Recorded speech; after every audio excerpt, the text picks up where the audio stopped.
नमस्ते दोस्तों, spiritual stories bye audio पिटारा में आपका स्वागत है।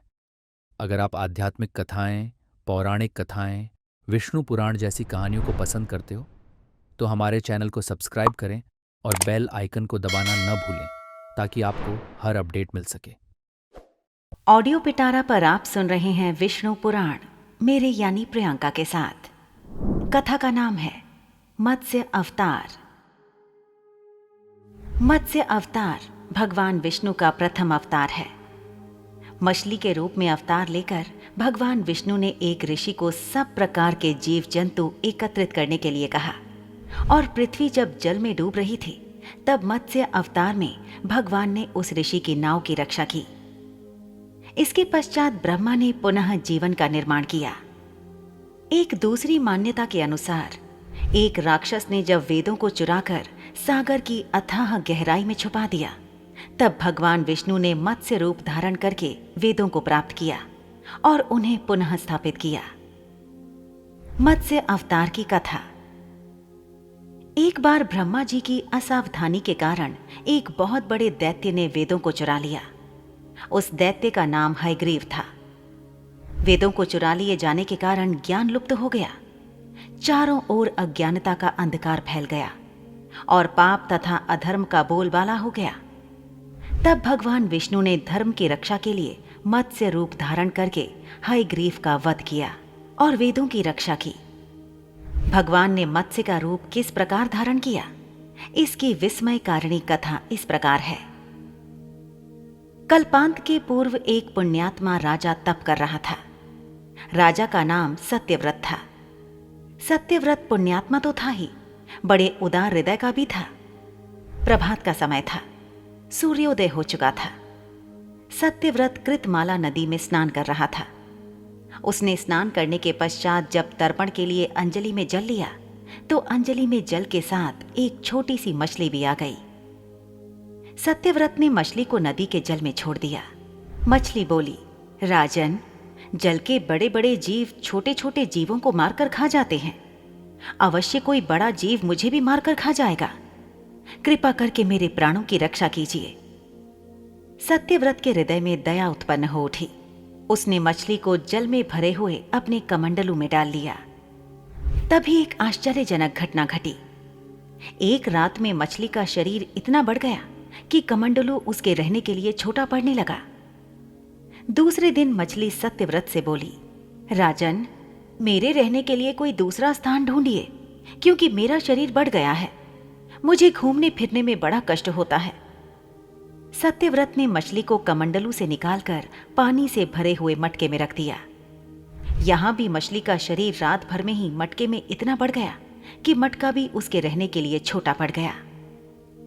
दूसरे दिन मछली पुनः सत्यव्रत से बोली, राजन, मेरे रहने के लिए कहीं और प्रबंध कीजिए, क्योंकि मटका भी मेरे रहने के लिए छोटा पड़ रहा है। तब सत्यव्रत ने मछली को निकालकर एक सरोवर में डाल दिया, किंतु सरोवर भी मछली के लिए छोटा पड़ गया। इसके बाद सत्यव्रत ने मछली को नदी में और फिर उसके बाद समुद्र में डाल दिया। आश्चर्य! समुद्र में भी मछली का शरीर इतना अधिक बढ़ गया कि मछली के रहने के लिए वह छोटा पड़ गया। अतः मछली पुनः सत्यव्रत से बोली, राजन, यह समुद्र भी मेरे रहने के लिए उपयुक्त नहीं है। मेरे रहने की व्यवस्था कहीं और कीजिए। अब सत्यव्रत विस्मित हो उठा। उसने आज तक ऐसी मछली कभी नहीं देखी थी। वह विस्मय भरे स्वर में बोला, मेरी बुद्धि को विस्मय के सागर में डुबो देने वाले आप कौन हैं? मत्स्य रूपधारी श्री हरि ने उत्तर दिया, राजन, हयग्रीव नामक दैत्य ने वेदों को चुरा लिया है। जगत में चारों ओर अज्ञान और अधर्म का अंधकार फैला हुआ है। मैंने हयग्रीव को मारने के लिए ही मत्स्य का रूप धारण किया है। आज से 7वें दिन पृथ्वी प्रलय के चक्र में फिर जाएगी। समुद्र उमड़ उठेगा, भयानक वृष्टि होगी, सारी पृथ्वी पानी में डूब जाएगी। जल के अतिरिक्त कहीं कुछ भी दृष्टिगोचर नहीं होगा। आपके पास एक नाव पहुंचेगी। आप सभी अनाजों और औषधियों के बीजों को लेकर सप्त ऋषियों के साथ नाव पर बैठ जाइएगा। मैं उसी समय आपको पुनः दिखाई पड़ूंगा और आपको आत्म तत्व का ज्ञान प्रदान करूंगा। सत्यव्रत उसी दिन से हरि का स्मरण करते हुए प्रलय की प्रतीक्षा करने लगे। 7वें दिन प्रलय का दृश्य उपस्थित हो उठा। समुद्र भी उमड़कर अपनी सीमाओं से बाहर बहने लगा। भयानक वृष्टि होने लगी। थोड़ी ही देर में सारी पृथ्वी पर जल ही जल हो गया। संपूर्ण पृथ्वी जल में समा गई। उसी समय एक नाव दिखाई पड़ी। सत्यव्रत सप्त ऋषियों के साथ उस नाव पर बैठ गए। उन्होंने नाव के ऊपर संपूर्ण अनाजों और औषधियों के बीज भी भर लिए। नाव प्रलय के सागर में तैरने लगी।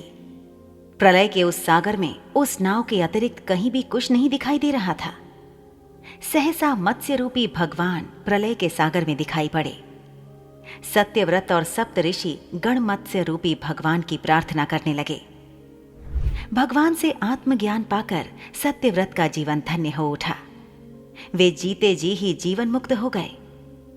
प्रलय का प्रकोप शांत होने पर मत्स्य रूपी भगवान ने हयग्रीव को मारकर उससे वेद छीन लिए। इस प्रकार भगवान ने मत्स्य रूप धारण करके वेदों का उद्धार तो किया ही, साथ ही संसार के प्राणियों का भी अमित कल्याण किया। दोस्तों, आपको ये कहानी कैसी लगी हमें जरूर बताइएगा। लाइक और कमेंट कीजिए और अपने दोस्तों के साथ ये कहानी जरूर शेयर कीजिए। Thank you so much. Audio पिटारा सुनना जरूरी है।